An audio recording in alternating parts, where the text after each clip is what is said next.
د پښتو تلویزیون درنو لیدونکو السلام علیکم. تاسو را بولنه د مهال لاندو مهمو خبرونو ته بیان میوند خپلواک د ننګرهار په پاچیراګام ولسوالۍ کې په زیاته اندازه و مچرس نیول شوي.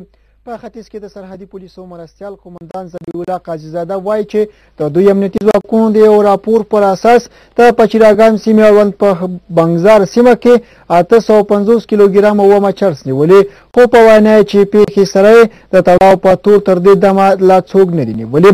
نوموړی وایي د دوی ځواکونه کوښښ کوي چې د یادو نشهیي توکو اصلي قاچاقبران ونیسي او د قانون منګولو ته یې وسپاري.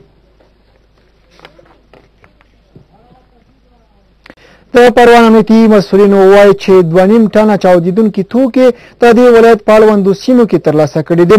د پروان د والي ویاندې روشنا خالد رسنۍ ته وویل چې دغه مواد د ملي امنیت ځواکونو د یو لړ عملیاتو په ترڅ کې ترلاسه کړي دي. میرمن خالد وایي چې له دې پیښې سره په تړاو 2 تنه نیولي دي. د هغې په وینا دغه توکي په یو سوپر کشتم ډوله موټر کې ځای پرځای شوي وو.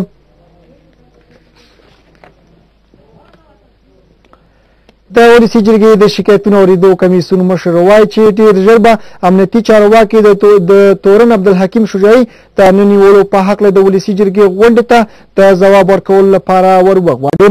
عبید الله بارګزي رسنیو ته وویل چې د کورنیو چارو وزیر شاوخوا 1.5 میاشت مخکې د ولسي جرګې په غونډه کې ژمنه وکړه چې عبدالحکیم شجاعي به د یوې اونۍ په ترڅ کې ونیسي، خو تر اوسه یې نه دی نیولی. د ارزګان ولایت د خاص ارزګان ولسوالۍ یو شمېر اوسېدونکي عبدالحکیم شجاعي د 121 کسانو په وژلو تورنوي. دوی ادعا کوله چې عبدالحکیم شجاعي د یوې غیر مسؤلې اویا کسیزې ډلې قومندان دی چې پرته له ارزګان نه په ځینو نورو سیمو کې هم د خلکو په وژلو تورن دی. د کورنیو چارو وزارت وایي چې د شجاعي د نیولو په اړه پلټنې روانې دي.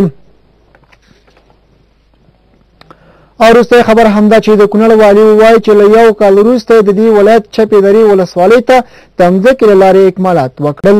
د کونړ والي سید فضل الله واحدي وایي چې د دې اکمالاتو په رسولو کې قومي مشرانو د ملي اردو ځواکونو او ملي پولیسو مرسته ورسره کړې ده.